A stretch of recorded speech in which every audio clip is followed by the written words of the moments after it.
Hello and welcome everybody to the latest edition of the Buy Round Interview Show. Now, today we are joined by someone with a great surname, although bit of a divided background, bit of a melting pot of different cultures. He's been in rehab for quite some time as well. We've just been discussing that before we got on air. None other than South's superstar Campbell Graham. So, yeah, thanks for having me. Yeah, absolute pleasure. First up, mate, the sternum injury. Yeah. Talk us through, mate. It seems to have been going on for such a long time. Yeah, it's been a bit of a difficult one. So it sort of started in round 1, 2023, so last season. And it was, I suppose, no different to your standard sternum injury. I sort of had a knock and after the game it was sore, but managing it with a pad and a needle for the games, and I was just wearing a pad at training and getting through sweet. And then there was a game against Parramatta in round 12 of that year. And it just pulled up significantly worse after the game. And from that point, I was sort of battling. I was, missing a couple weeks here and then playing for a few weeks and then missing a game here. And it was a bit of a challenge to manage that injury from that point on. And no one could quite put their finger on what the issue was really at the time.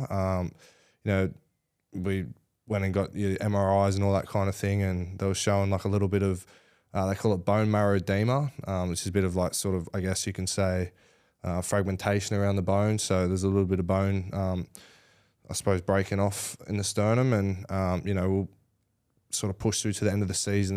And I actually had to get my shoulder done at the end of that season.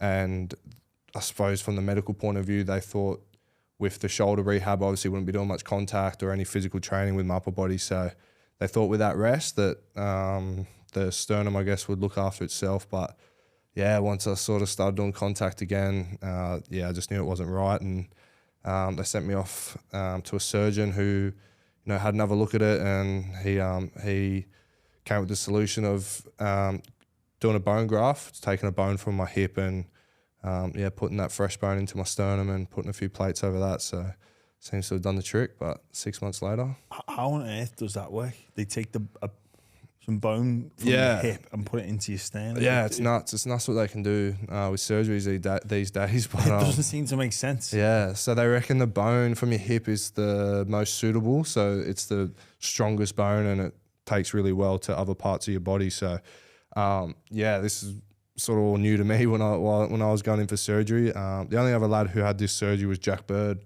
and he reached out to me and spoke about his sort of experience with it and what I guess I could expect. So it was a little bit of an unknown, the whole surgery. And like I said, they took the bone from my hip, took the dead bone out of my sternum and put the fresh bone in, and then put a few plates over that, and I guess fused it in a way. So I think the difficult thing with this rehab, though, I suppose physically and mentally, has been there's no real blueprint. You get your ACL done, which is a significant injury and significant surgery, or your shoulder, your rotator cuff.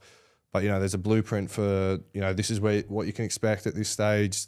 This is when we can expect you to be doing contact, and then you can play by this state. Whereas, I suppose I'm only the second person in NRL to have had this surgery, and they sort of, we expect by this date you'll be able to do this, and we'll just see how you go here in the gym, and if you can tick this off, then we can move on to this. So that's probably been the biggest challenge with the surgery, but yeah.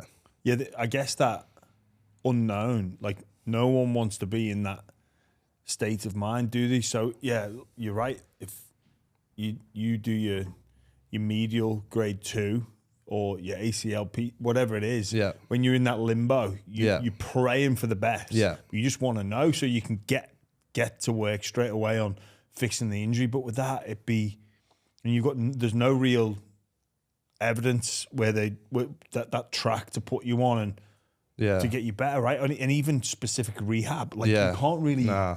Like if you do your shoulder, you can do all the rotator cuff strengthening exercises too. You're blue in the face and build everything around it for the sternum. Yeah, I imagine they just basically say just rest. Well, that's the thing. Yeah, it is just rest, and as a player, as an athlete, that's not what you want to be told. You want to, you want to have control of the situation. You want to be able to know that you're contributing to getting yourself back fit again as quick as possible. But yeah, it's definitely been plaguing the mind is, having to sort of sit back and just understand that it's not necessarily in my control, this rehab, and the physios are doing their best, telling me what they can expect. But I've just sort of been trying to, just take it 1 week at a time. And the little wins have been getting me through. So yeah.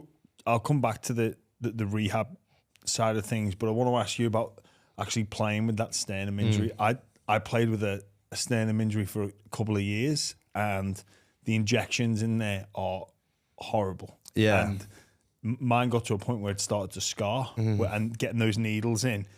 First off, getting a needle in your sternum is frightening because you're thinking about all those organs that the rib cage protects, and you're thinking, Doc, don't mess this one up. Yeah. But also, once the scar tissue of the needling comes into play, it's like the needle almost bends around. You can, as horrible as this sounds, you can hear it sort of grate. It sort of grates going through that scar tissue.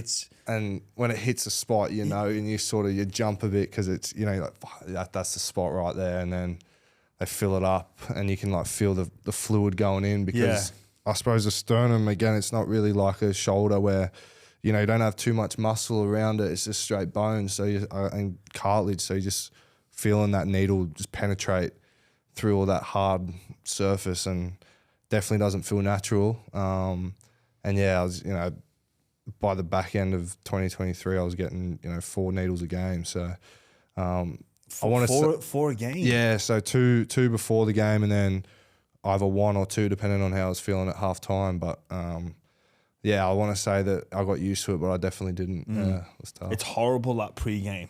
Yeah, like about half, or maybe 50. You need maybe an hour before you kick off to let it take effect. But also in the medical room, there's people knocking about getting strapped. Yeah. Like how did you find it with your teammates that would maybe be just throwing the tennis ball or mucking around with the football while the doc's got you lay down? Because we do have, most stadiums have good facilities where you can sort of go somewhere separate. But if you go to like a Brookvale, you can't just like clear the medical room. You've got to get your sternum done while other lads are busy getting strapped as well. Yeah, I mean the reality is I'm not the only one who gets needled before the game. There's usually a line for boys getting needled, so it's not too out of the normal when you're around it all the time. But I remember Sam Burgess, who was our assistant at the time, he used to, for some reason, love watching it. So he'd come in and watch us get needled up, and I think he took some sort of enjoyment out of that. So it's sicko, but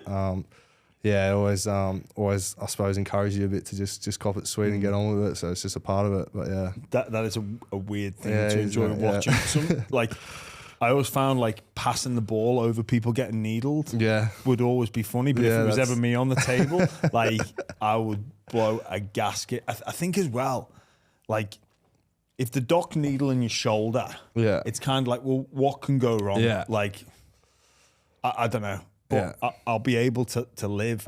Some needle in there is something about it. And then even when the doc's like, oh, it's okay, Jammer, it's just routine. I'm like, it's fucking not. Like, no, this isn't just a normal needle. Can you take it?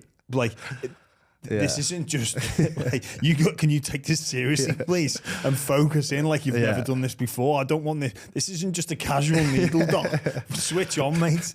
One of the things, we touched on a bit earlier was they sort of, when they do it, they have an ultrasound machine so they can see, they can make sure they're hitting the right spot. And a couple of times I glanced over the machine when the needle was going in, and you just see this foreign object poking around inside your body. And you're like, fuck, that is so weird. Like that should not be in there. So yeah, definitely uncomfortable, but hopefully I don't have to deal with that going forward. So you'll be once you're back. I hope so. Yeah. I mean, I haven't progressed to contact yet, which is something I'll do in the off season and pre-season. So, assuming all goes well, then hopefully my needle days in the sternum are behind me. Yeah, that would be be great. It'd be a load off your mind, that for sure.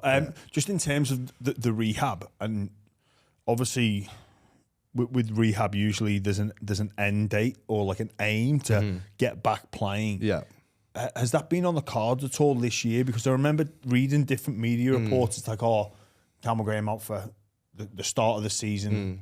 I'll be expected back around 12, and then it seems to be progressively pushed back. What about you? How have you dealt with that? Have you had a finish line in sight? Yeah, that's been a challenge as well, to be honest. Initially, and again, like I said, the physios are just going off, I suppose, what they can. But initially I was told 20 weeks from surgery, which would be round 18. So initially in my head, I had the goal of playing at round 18. Yeah.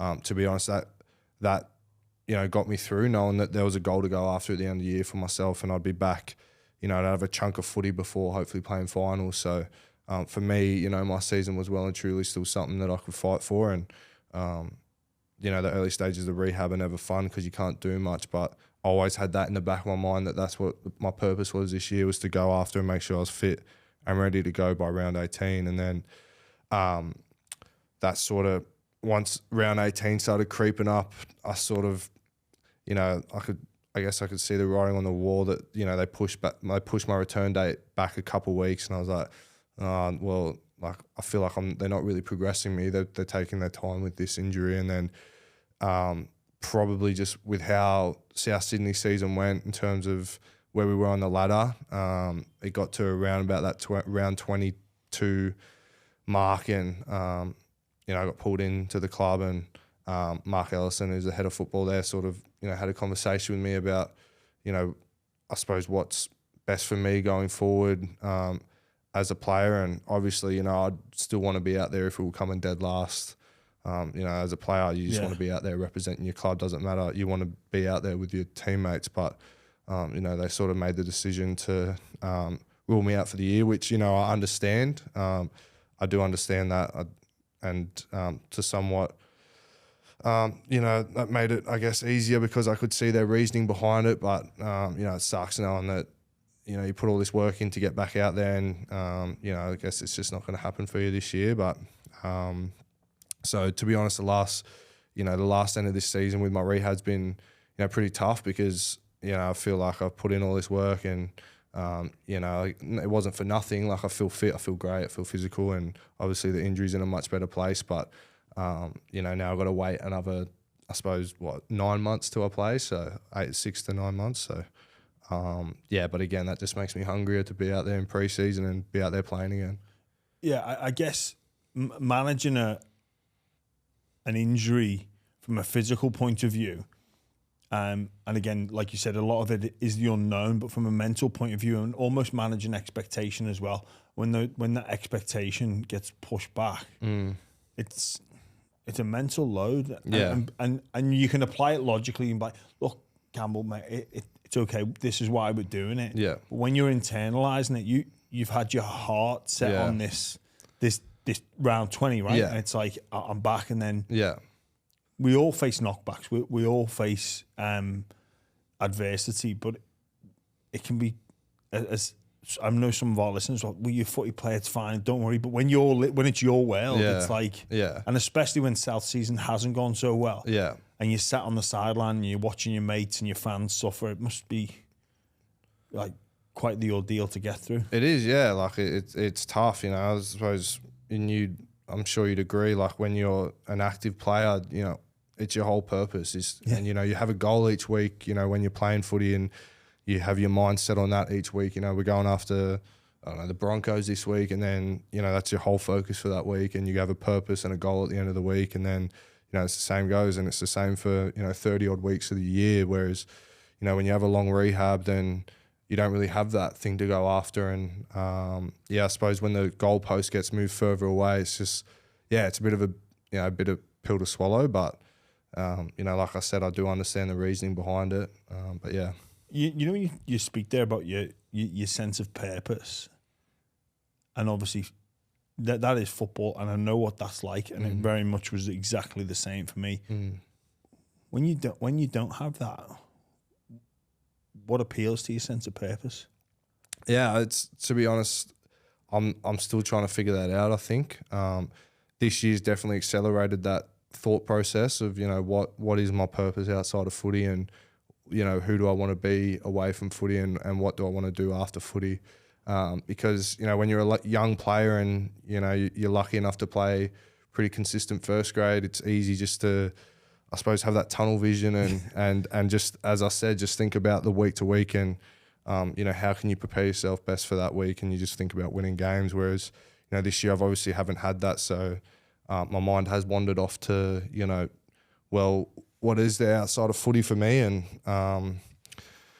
I guess it's a bit of a challenge, and it's something that, I'm still trying to work out. I've had a few things that I've tried. I started an online course for digital marketing and just, I suppose, just trying to educate myself a little bit. And, I suppose I'm interested in that space. So did a little bit of work with that. And, I was lucky enough to get away, which, I can touch on, because with the physios, when they sort of ruled me out for the year, the club was good enough to give me some time off to head over to Europe, and I really enjoyed that. So, I suppose, I'm still trying to work that one out, and but it's definitely got the ball rolling.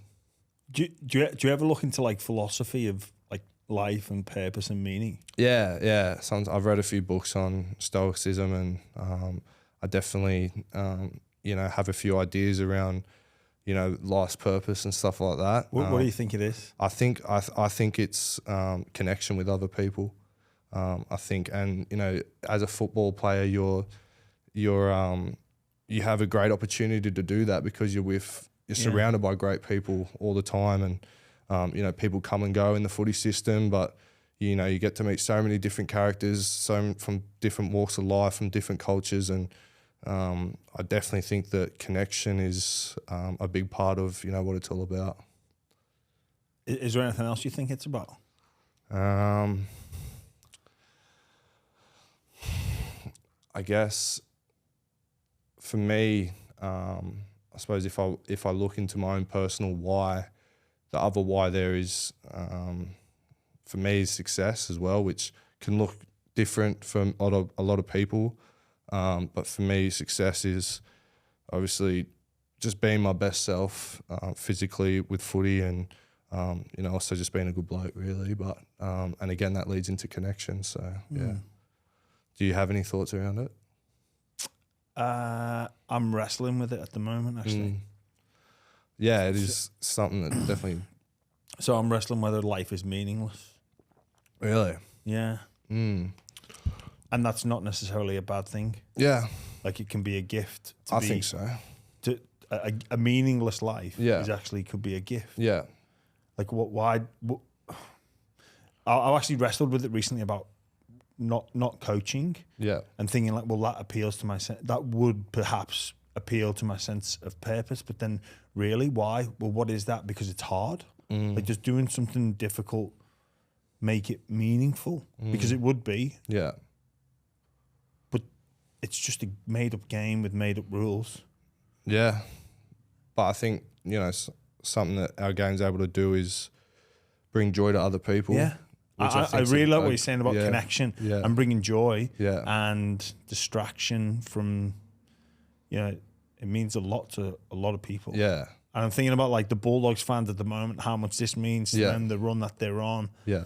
And like the joy that the players are bringing them. But then, I don't know, like, well, I listen to a guy called Alan Watts quite a bit. Yeah. Who speaks about, we're going to, like, I could bring you down a big rabbit hole here about I'll go down it. Whether or not this is. Well, I like what you touched on, saying like there's meaningless, because like you said, it sounds kind of morbid, but you put a spin on it, and I guess it takes pressure off searching for a purpose that isn't actually there. And, if you can, I suppose, disassociate from that, then you just go through life just taking it as it is and enjoying every day. And I think someone who does that well is Tom Burgess. You know, we've gone from the meaning of life and we've brought in Tom Burgess. That is not the person. If you'd have cut that, if you to give me 30 guesses from the South Sydney top squad, that he'd be last person I would have predicted. That does meaning of life. But disassociate from meaning, yes. But sorry. Well, I feel like it's sort of the ignorance is bliss sort of thing, you know? Like he sort of gets around and nothing seems to bother him and he's never rattled. Which, he's a dopey bastard. Yeah, he is. But I almost envy it because, you know, he sort of just gets around and he's just there at present moment and he just knows how to do it. So he does it better than anyone I know, and he's, you know, so sure of himself and he's never afraid of putting himself out there and he's just himself. So I think it's pretty mad. Yeah, he is like that. And I don't reckon he realizes he's doing it. I wouldn't say he'd like consider himself like a nihilist or anything. Yeah. Where, you know, life has no meaning. It means to be depressing. I don't think he does it on purpose either. But yeah. But no, that's mate. You know what obviously what you've gone through at the moment, I'm guessing, is this thing that is the center of your universe. I used to describe football as like the axis upon which my world spun, and like that included my family. And then when that's not happening, you can sort of search a little bit and look outside and go, well, hang on, is my whole life reliant on this game? Yeah. And maybe it is. Yeah. And then maybe it's not. But if it's taken away, what else is there to get up for in the morning? And I know a lot of people struggle like that reason to get up and go. Did you struggle with that post-footy? I massively struggled with like filling my cup. Yeah. And well, I almost was like, well, I just want to go and flog myself for someone. And you hear a lot of players and ex-players do that. Like flogging themselves to like almost feel that sense of like a hard way. Yeah.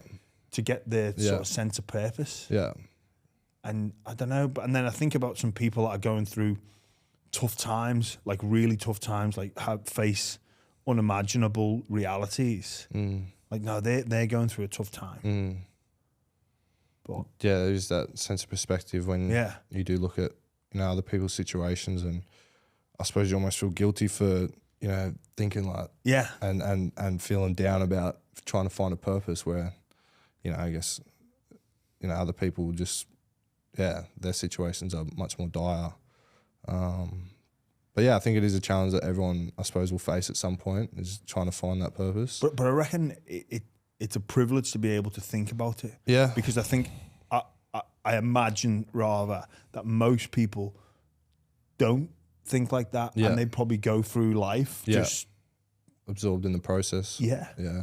And they don't get the time to like inadvertently, because of your injury, you've probably had the time to think about like meaning. Yeah, well, I think that process, I guess, was taken away from me with, you know, training each week and again, like I said, having the goal of the game at the end of the week. And I suppose those thoughts, you know, when you're in a process of something, then it sort of gets taken away because you're not really thinking about that. You're just thinking about, you know, just doing your job or just doing what's next, whatever you need to do. And so those thoughts don't really pop up. But yeah, definitely this year I've had time to sort of reflect and I guess think a little bit deeper. So, And it's great because when you train so hard, it's a distraction from the difficulties of life. Like absolutely. I go to the gym now and it's so well documented about exercise being great for mental health because things like anxiety, you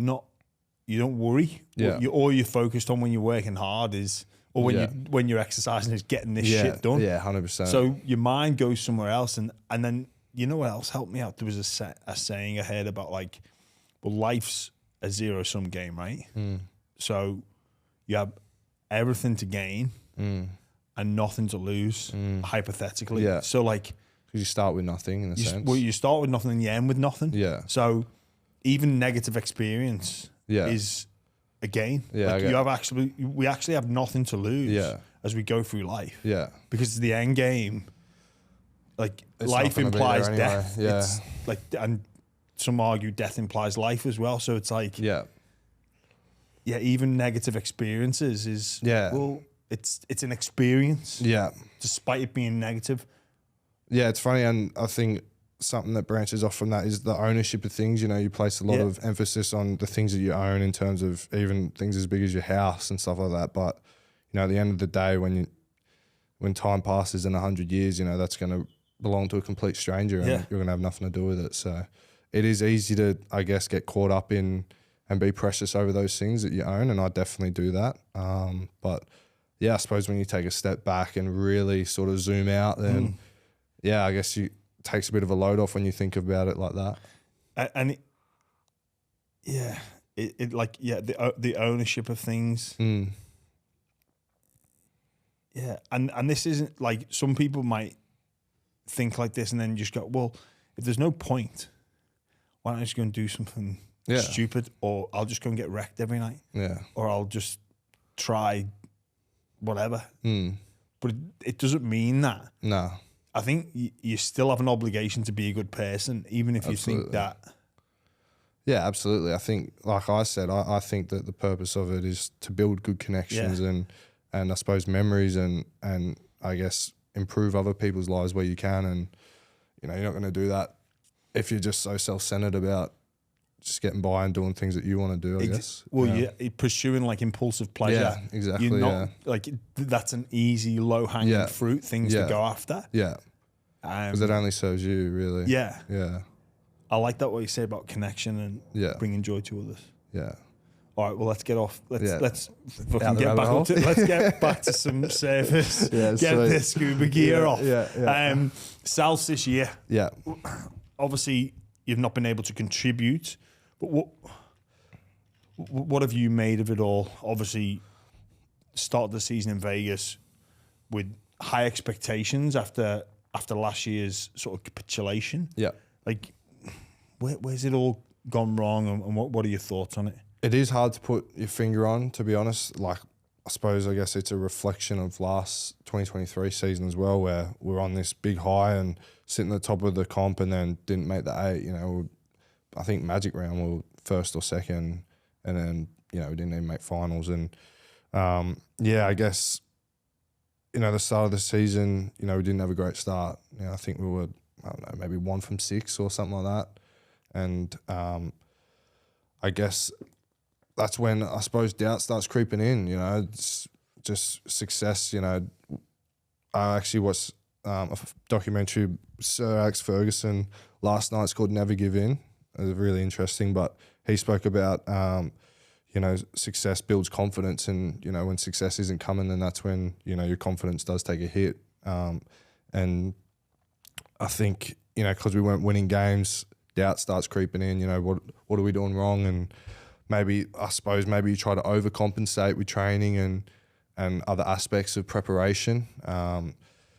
And to be honest, I was a step removed from it this year. You know, being in the rehab crew, I was barely ever out in the field when the boys were out there, and you know, I was never in the video sessions or anything like that, and obviously I was never on the field. So as a sort of spectator, I guess, I guess it was a bit of a tough one. You know, Lockie Ilias, you know, was our starting half going into the year, and then after only a couple of games, that changed, which was, you know, a big positional change. And I think we just sort of struggled to find our groove from that point on. And, you know, we played a good period of footy towards the back end of this, would have been about round 12 onwards, I imagine, where we strung about 5 or 6 games together, and the boys were, you know, I felt like there was a bit of a relaxation there. Obviously, JD got moved on, which was, you know, tough to see. I had a great relationship with JD, and a lot of the boys did. And, you know, it hurts when you see someone who's such a big figure in your life, you know, for 5 or so years, and then, you know, you go from seeing them 4 or 5 times a week to not at all. And but yeah, I think sort of once that decision had been made, I suppose there was a little bit of pressure let off the players in terms of, you know, I feel like there was a period, obviously, with all the noise with the media and stuff like that, like, fuck, are we playing for, you know, JD's career this week? Like, is that what's happening? Well, that's where I've seen from, you know, my point of view, and that was tough. Just on that, to last year when, you know, the fallout between Sam and him moving on, like, yeah, and obviously club legend that's won the comp there, and a big reason for them winning the comp and the heroics of the grand final. Yeah. But then there's like obviously him moving on, and whether or not there was a fallout, but there's just so much media conversation and criticism and divide over what is, you know, maybe if it happened at another club, wouldn't get the same attention. Yeah, and I think you know, Sam is such a big figure in not only our club but in the game, and you know, I know you know Sammy well, and he's a very passionate person, and you know, I feel like, you know, obviously with the coaching staff situation, it just didn't work out. You know, his personality and JD's personality, and it just didn't work. And you know, seeing Sam leave was, I feel like a bit of a loss for us. Obviously, you know, his passion that he shows alone. You know, he's someone that can get you up for a game. I remember, you know, sitting next to him on the flight to a game last year, and you know, I sat next to him, and you know, he sort of just had a one-on-one conversation with me, and it just put me in a real strong mindset about, you know, what I wanted to go out there and do, and you know, that was down to him and just a short conversation that I had with him. So yeah, he definitely has a big impact on players around him. So yeah, it was a shame to see him go, and you know, it was a difficult one as a player, because I suppose you're sort of stuck between, you know, your loyalty to, you know, a bloke like Sam, who a lot of us played with and got the utmost respect for, but you know, at the same time, you know, I have this respect for JD as well, and you know, obviously, and it just didn't really work out. So yeah, it was pretty tough. Wayne Bennett comes back next year. Yeah. Are you expecting anything different from him? Obviously, you've been coached by him before at Celts. Yeah. There's a different group. There's some familiar faces for him there. Yeah. And it's a different situation. Yeah. Are you expecting anything different from him and his approach to South Sydney in 2024? Yeah, I don't know what the old fella's going to have up his sleeve. I think there will be change to, you know, how we approached, you know, his previous stay with us, I guess. You know, I think 21 we had a completely different squad. You know, we had blokes like Adam Reynolds still getting around. Benji Marshall was in the squad, so we had, you know, this great crop of leadership that was still there. And you know, I think this year, you know, it's probably on, I suppose, blokes like myself and, you know, Cam Murray's still young, but he's our leader, and you know, Cody to really sort of take on those leadership roles and have those voices. You know, I think that'll be a big change this time round. But you know, I'm very excited because I was, you know, pretty young when Wayne ended up leaving in 21. You know, I think I was only 22 years old, or 21, 22, and you know, I feel like I've matured a lot in the time that he's gone away as a player and as a person. So I'm pretty excited to sort of rekindle that relationship. But yeah, there's definitely an excitement around the club, you know, right from the board all the way down to, you know, the top 30. So yeah, it's exciting. I guess that is, it is exciting, but obviously with such a big name coach coming in and a big name club, like the pressure is right back on, right? Yeah. I mean, even though, you know, we're sitting towards the bottom of the table, you know, there's probably an expectation of us to be, you know, up there again next year, you know, pushing in the finals. And again, that's where I think that's, you know, deserved, that sort of expectation from us. We got, I believe we got the ability to do it, to be up there and be, you know, top 4 contenders. And, you know, Wayne's obviously going to come in and he's going to guide us to, you know, how he thinks we can go about doing that. But again, I think there's, you know, big responsibility on players and a big pre-season ahead for us. Those dreaded pre-seasons, what have been basically, 18 months of pre-season for you? Yeah, I feel like I've done a whole year of pre-season, so I can't wait to get into my 4th pre-season of the year. Yeah, awesome. One of those really talented players and a big part of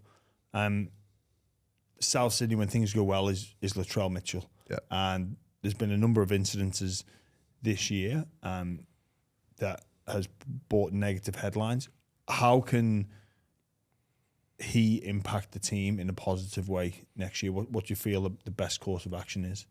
Well, first of all, probably just staying on the field. And again, a lot of it isn't in his control in terms of injuries and stuff like that. But, when Latrell's, plays consistently for us week in, week out, that's when we're at our best. And, I think he's missed a lot of footy for us, in his time at South. Again, majority of it out of his control in terms of injuries. He's had some pretty significant injuries over the last few years. And, one thing about Latrell is he's that passionate about playing footy and about his teammates, and you can see it when he's out there, how passionate he is. And I know that when he's, playing consistently, a bit like we touched on earlier, then he's got that thing to go after each week, and he's got that, I suppose it eradicates all other distractions, off the field that obviously, he's found himself in recently. And so I think if he can just put his body in a place and he can put himself in a place where, he stays on the field for us consistently throughout the year and, plays a majority of our games, I think that'll go a long way to us being successful. Have you had much contact with him over the over the past couple of weeks? Yeah, he's back at training now. He's in the rehab crew as well. So I've seen him in there early morning working hard, getting after it. And Latrell's he's a good fella and he is accountable. I know a lot of people out there go hard on Latrell, and but one thing that he's accountable to his teammates, and no one's more sorry for, I suppose, the situation he got caught up in recently than himself, and he's taken full accountability for it to us as players and to the club. Everyone knows he had to front the board about it, and he took it on the chin, and he and I've seen in my years that I've been with Latrell, I've seen personal growth and improvement in himself off the field, and he's a young lad, and we're all human, and he's going to take lessons along the way just like the rest of us. So obviously his lessons pretty public just because of who he is, which is tough to see, and that definitely makes it more challenging, but he's handled it quite well. Yeah, that's good to hear. I think everybody makes mistakes. We're only human. I think the level of scrutiny with him is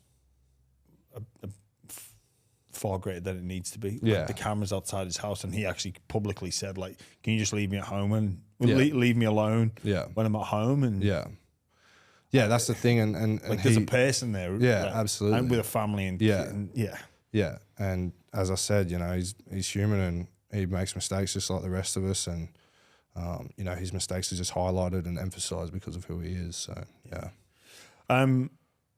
just going back to you as a kid, growing up, Yeah. And you spoke about going to Europe, which we'll touch on in a bit, but the son of a Scotsman and the son of an English lady. Correct, yes.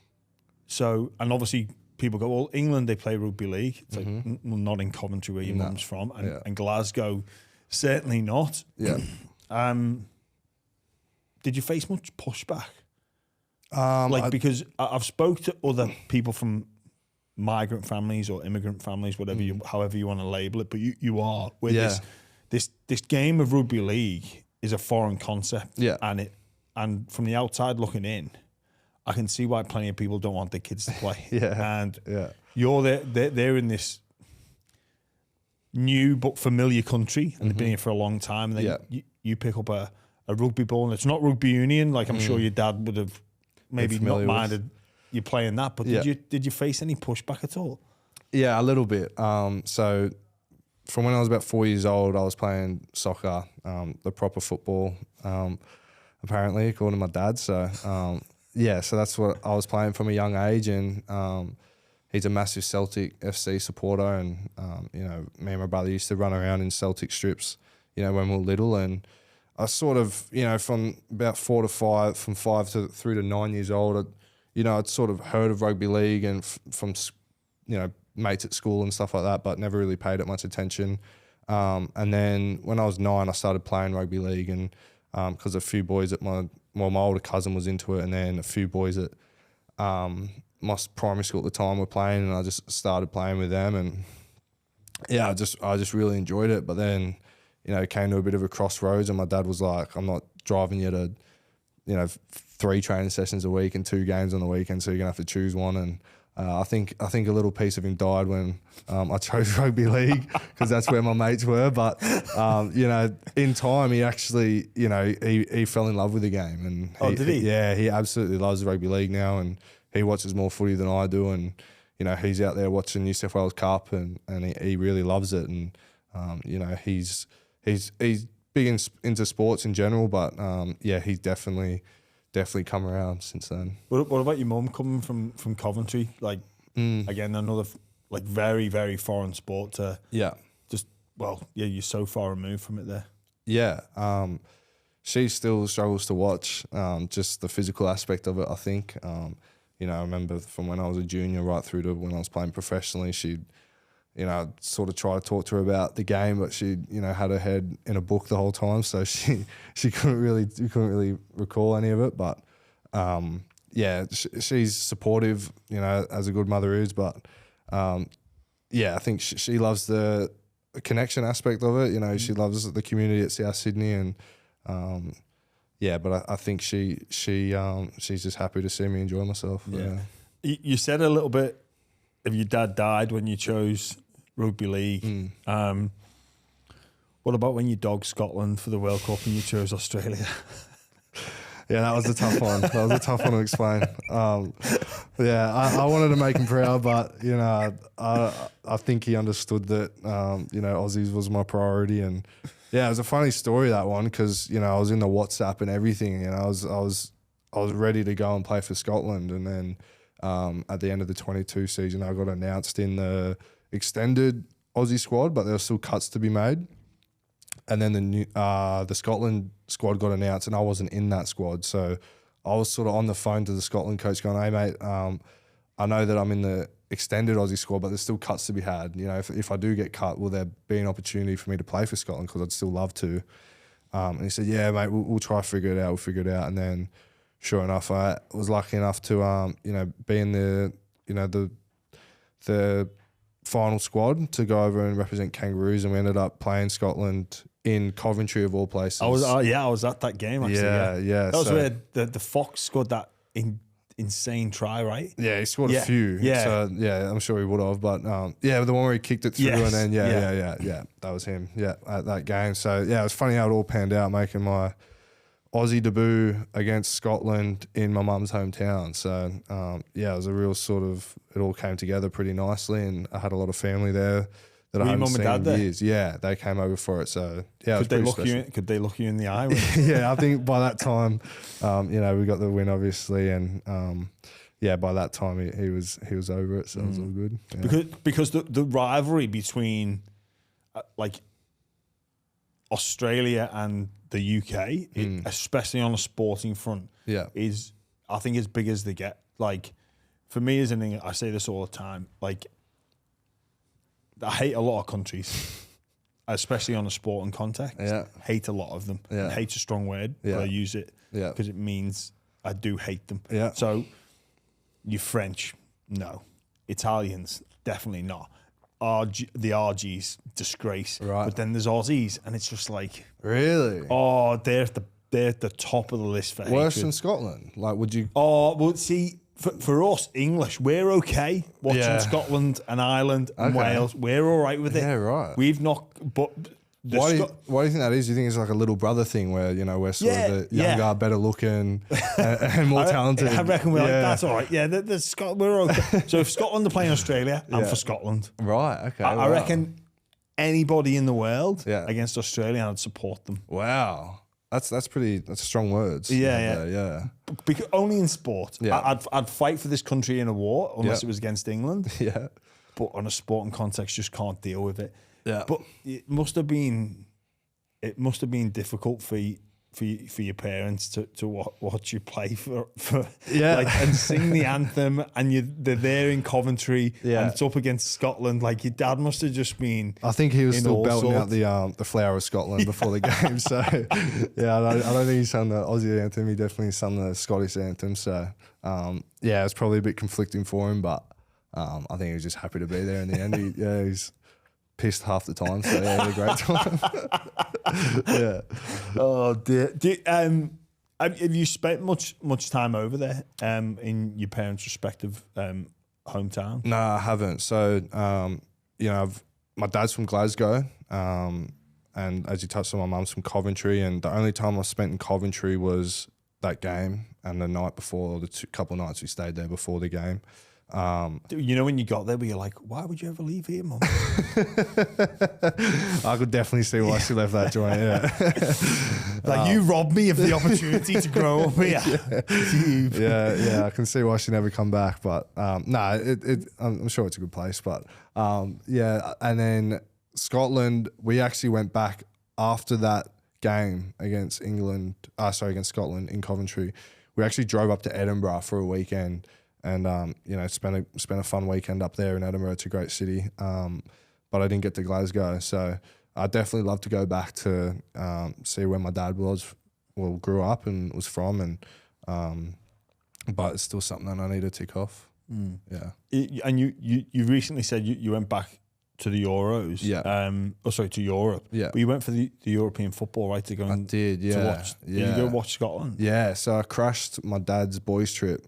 So it all happened very quickly. You know, once I sort of got told that I wasn't playing for the rest of the year, they said, "Oh, you can have 2 weeks off," and I said, "Well, I might pop over to Europe." And I'm like, "Yeah, sweet." So, you know, I was good at the club to let me do that, and so I flew over to Munich, where my dad was, for about 5 nights, and Scotland were versus Hungary in that time, and I managed to get my hands on a ticket, and that was an unreal experience. You know, I don't think I suppose I haven't been exposed to the pride that Scotland have, especially for football, but that was, you know, an experience that I'll remember forever, I think. You know, watching the Flower of Scotland being sung by that many people, I think it's one of the best anthems in the world, and my dad was crying, and yeah, it's pretty mad. That's quality, yeah. There was, you know, grown men everywhere, you know, belting it out, crying, and then they ended up getting beat 1-0 in the last couple of minutes, and then there was even more blokes crying. So it's pretty funny, but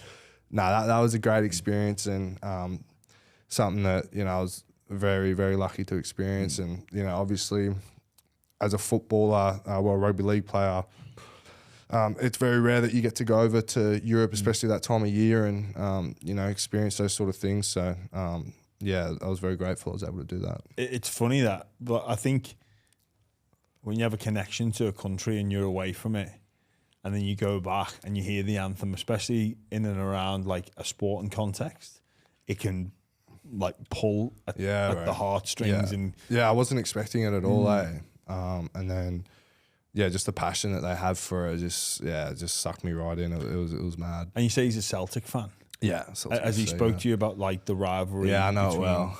Celtic and Rangers. Yes. So my dad and my brother went to a game when they were over for the World Cup in 22 to watch me play. They went to Glasgow and they caught a Celtic Rangers game, and they were saying that the pubs are divided. So if you go into a pub, one of them will be strictly for Celtic supporters, and the one next door will be strictly for Rangers supporters. And yeah, it's pretty fierce, man. Like it's pretty full on. Like they get right into it, and yeah, it's pretty wild how passionate they are. And obviously the divide comes from the Protestants and the Catholics. Yes, it does. Yeah, there's religious. I suppose it does run a bit deeper than a sport. Yes. So that's where it stems from. But yeah, it's pretty wild. Yeah, well, if you get the opportunity, you should go just to. I've never been, but you see those type of rivalries. Yeah, and it's pretty I'd love wild. And even like it's funny how the culture is so similar but so different. Like back home, so if Celtic play Rangers, Sky don't decide what time the kickoff is for ratings. The police decide. Really? Yeah. Wow. So, you know, like over here, like the broadcasters determine. Yeah. Like, so when State of Origin, it's Wednesday night at this time. Yeah. Because it's great for ratings. Yeah. over there, Celtic Rangers would always kick off at 12:45 in the afternoon, and that's not because TV. The police say, Really? this is what time you're kicking off. Wow. Was that because that's when they'd be the most staffed? That's when they'd be able to handle it the most. It gives people less time to get Pissed. Yeah, right. Yeah. That makes sense. So if you have, I can remember being at a game between Everton and Man United, and the city of Liverpool and Manchester. There's quite a bit of a rivalry, and it was an FA Cup game. Yeah. The ticket allocations were a bit weird. Yeah. And it, for some reason, it kicked off at 5. I've never seen as much trouble at a game in all my life. Like, it was violent, and it was actually pretty uncomfortable. Yeah. You know, like, you're just there to watch a game. Yeah. People are like, he's a mank. Yeah. Oh. Yeah, it gets pretty rough, eh? Yeah. But yeah, the police dictate the. I know it's the same with, you just touched on the ticket sales. Like, if it's a Celtic home game, I think they only give out 1,000 or so tickets to the Rangers supporters. And I reckon they'd be. You know what else is funny? Like at those type of games, the final whistle. Yeah. The away fans can't just go. Oh, really? They get locked in. Is that right? The police say you have to lock you in. Yeah, right. So let all the home fans go. Yeah. And then the away fans would be like escorted out. Yeah. Here's your train. There's no like, oh, should we just go for a quick? No. Yeah. Here's your train or your coach or your bus, whatever. Get out. See you later. It's crazy. Like they usher them in so because they don't want the trouble. Just kick off otherwise. Yeah. Yeah. That's Yeah. Yeah. It's not exactly family friendly. But, hey, speaking about growing up, you mentioned someone a little bit earlier. You could call them the space kid or the blessed with ignorance. Yeah. You told me that you, speaking of chest and sternum, you told me you used to have a bench press in your room because you wanted to have a big chest. I did. Yeah. Yeah, he tipped me up that you were digging for some dirt. So I did. When I was from about 15 years old, me and my brother went halves in a bench press, and it was sitting out in the garage. Yeah, me and my brother went halves, and it was sitting out in the garage, and we used it for the first couple of weeks, and then it was just sitting out there getting rusty, and I was like, I may as well just chuck it in my bedroom. And I had a tiny bedroom at the time, so literally I had a bed, and then all the floor space was taken up by this bench press. And I used to get on that thing every single day, and just punch out. I had like 10 tiny plates on each side. I don't know what it probably ended up weighing about 50, 60 kilos, but I used to just pump it out every single day. And I used to be this big, long, skinny thing with 2 massive pecs. It looked ridiculous. That's all you had. Yeah, that's all I had. All you had was pecs. That's it. That's all I had, and that was all I did was just bench press. And the rest of my body had absolutely nothing on it. So I actually remember getting tipped up by one of my junior reps, strength and conditioning. He's like, mate, you need to start evening your body out, or you're going to have serious dramas with your posture and stuff like that. So, obviously once you get into a footy program, then I started to even myself out. But yeah, that was always my strong point, was the bench press. And John Sutton used to always call me the chest plate because I had a big massive pecs on me. So yeah, that was it. Yeah. That's quality. Yeah. Mate, just on something away from like Souths and the injury, it did give you the opportunity to go to Europe. Yeah. But also you were part of the very first Vegas promo. Yeah. As well. Yeah. So I think you were there with Spencer Leniu, Walters, and Aaron Woods. Yeah. Like, in terms of experience, obviously you do the Euros. That must have been amazing. Yeah, it's insane. Like that, when we talk about like purpose and experience in life, that must have been incredible to go over there as an ambassador for the game of rugby league. Well, I just love, I suppose, traveling and seeing new places, and to have the opportunity to do it for free, to promote rugby league, is unbelievable experience and opportunity. And Vegas of all places, I was keen as to go over. So we went over, and I remember driving in from the airport, and on the hotel that we were staying at was massive, big LED screen, like huge, like 30 stories high, probably more. And it just had me, and I think it was getting tackled by like Victor Radley and Billy Smith. And I was just, my head just like looming over the whole of Las Vegas, and I was like, that's insane. That's like, incredible way. Like even just, yeah, I mean, just rugby league being promoted over there is something that you probably would never have dreamt of 10 years ago. And then, I was lucky enough to have my ugly mug up there. It was mad. It was really, really surreal, but very cool experience. And just another great opportunity that I was able to have through this game. So. Please tell me you got a picture underneath it. Yeah, I got a picture underneath it. Yeah. Nice. We had a little photo shoot out the front. So yeah, I got a photo somewhere. Yeah, nice. Yeah. And you got to like sideline for a couple of NFL games, didn't you? Yeah, we weren't even. Well, we're in this mad box at Allegiant Stadium, and they do it incredibly. Did you go over for the Vegas game? I did. Yeah, like this the whole, like the stadium. When you look at their stadium, is just unbelievable. And we had this really cool box, and they looked after us.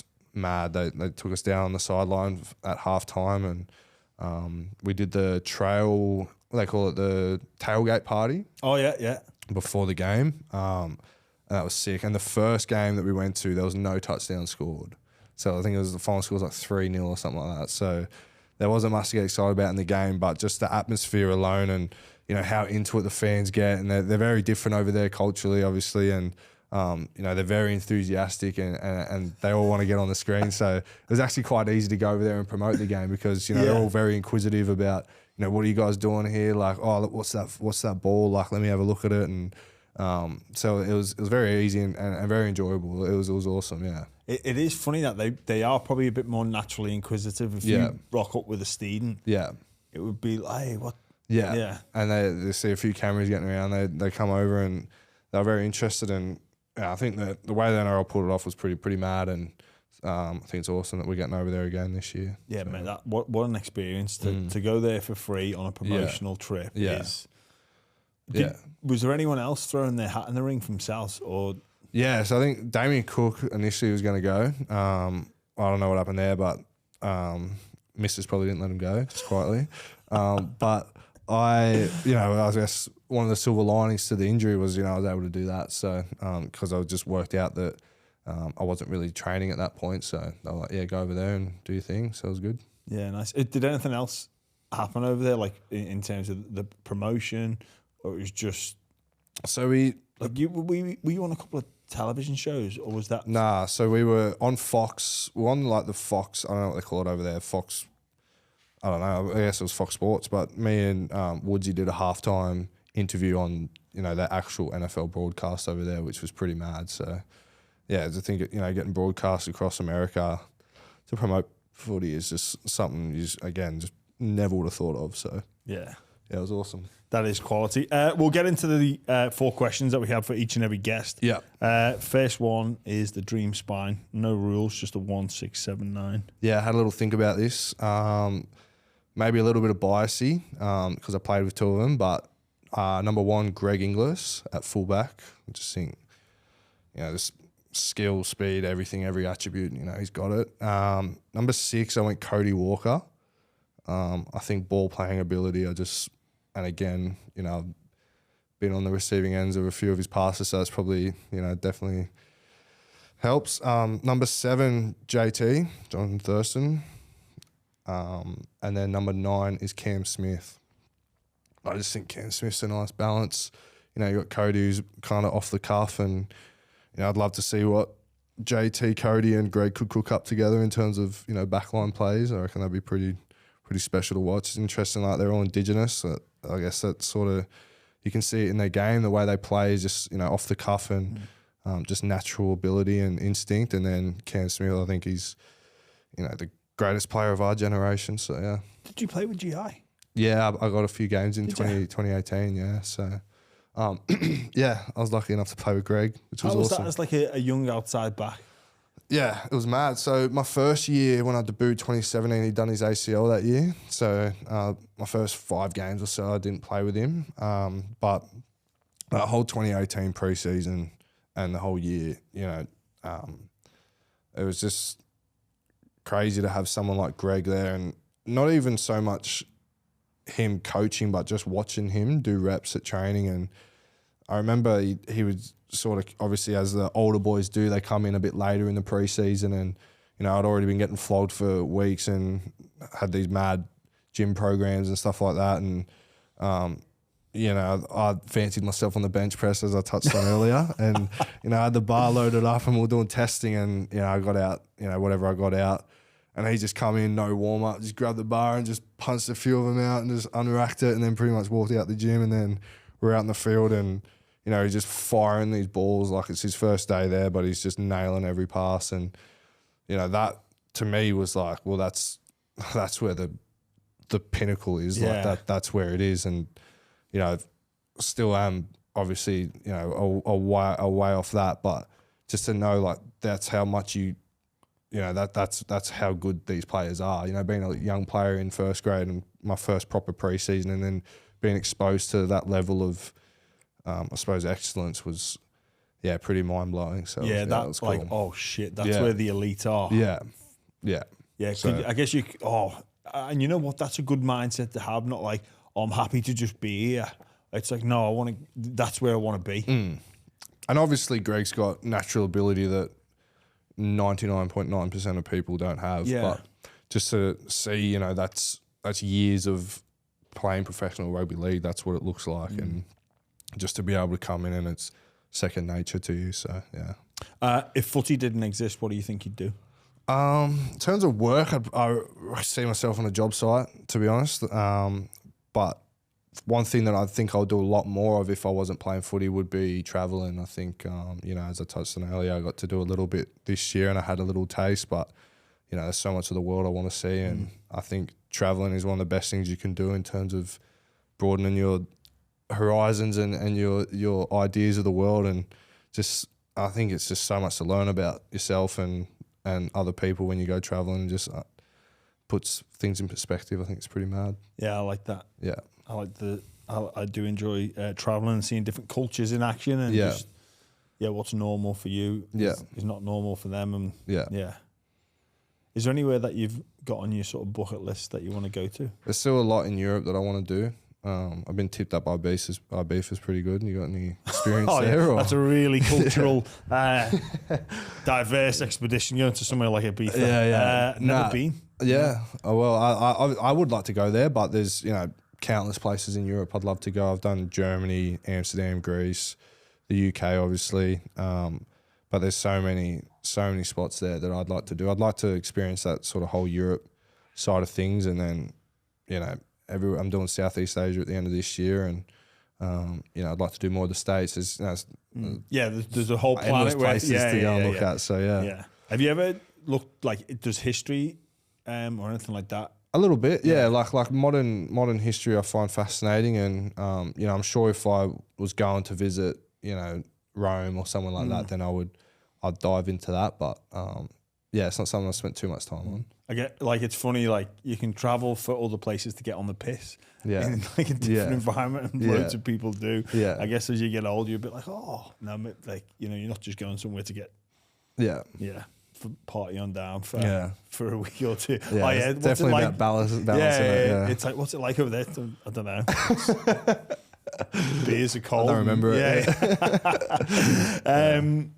A sliding doors moment that you think about. Yeah, I was trying to think on this a little bit. And again, I probably mentioned it earlier, was the decision to play rugby league as opposed to soccer. I think I very easily could have done that, and I probably wouldn't have thought twice about it. I probably kept playing soccer, and that would have been it. But obviously, I've gained so much from this game in a short period of time, and if I was to stop playing today, I'd be over the moon with what I've been able to get out of rugby league and the experiences it's given me. So yeah.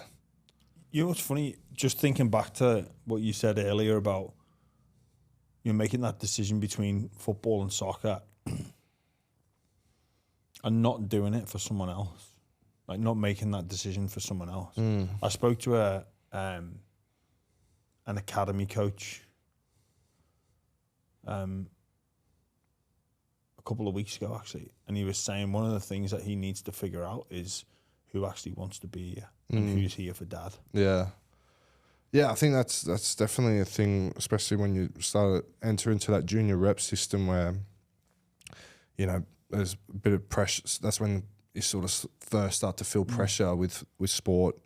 But when you enjoy the sport and you love doing it, then it's enjoyable. Yeah. I suppose the added pressure just adds more excitement to it. Whereas, you know, imagine if you're doing it because your dad or someone else wants you to be there, then the added pressure probably just makes it more stressful, the whole thing. So, and you keep coming back because you'll face hurdles, and you'll face adversity, but if you're there for someone else, the bounce back's going to be tougher. Yeah, for sure. The most interesting person that you've met on your journey so far?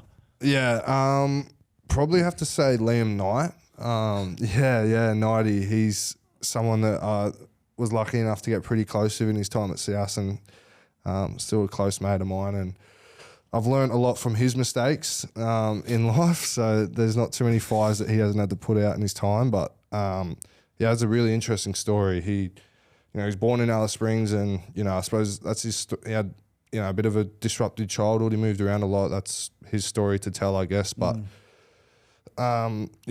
listen to him, self-reflect on who he was when he was younger, when he was a young teenager and a young adult, and to where he is now. It's pretty inspirational. He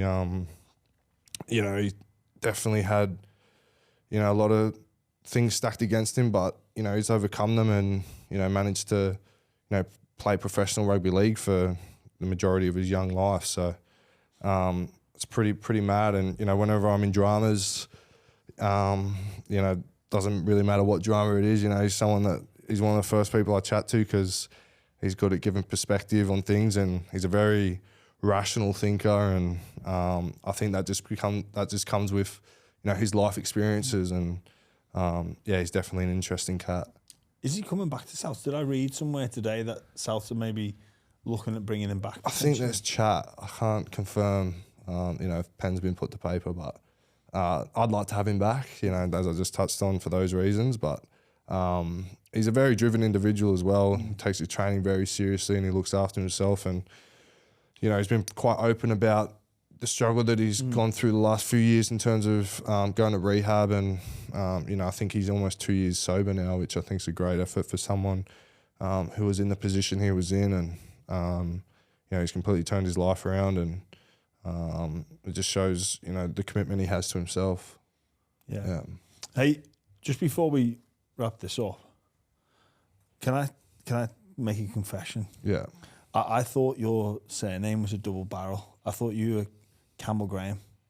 You thought that was my surname, Campbell Graham? Because in commentary, no one ever calls you Graham. So you thought it was like Campbell Gillard, similar to that? Yeah. Really? And then it actually got brought up, and I was like, oh, someone said about there's a lot of double barrels in the game. We were going through it. I was like, Campbell Graham? And they were like, no. Campbell Graham. Campbell's my first name. Why don't commentators call you Graham? I don't know. They always seem to say Campbell Graham. Yeah, instead of just Graham. Is that what you were saying? Yeah. No, I agree. I don't know. Maybe it just rolls off the tongue nicely. Campbell Graham. It does. Yeah. But you're a Graham. I am a Graham. You are a Graham. Yes. So get it out there. Yeah. Stop commentators calling you Campbell Graham. I think there's only one of us left. Me, yourself, and Wade getting around at one point. Yeah. I'm flying the flag by myself. So exactly, and they've got the audacity to try and wipe us out. The Grahams. You got to look into that, eh? You do a bit of commentary, don't you? I do. Well, get it out there. I will do. Yeah, get it out there. All right, cheers, Campbell, for joining us on the show, mate. A fascinating chat. I love that. And wishing you all the very best in your road to recovery next year. It sounds like a bit of a shit kicker. And more, not the physical side, but the mental side of it as well. So looking forward to seeing you back on the field next year, mate. Can't wait. Appreciate your time. Cheers lad.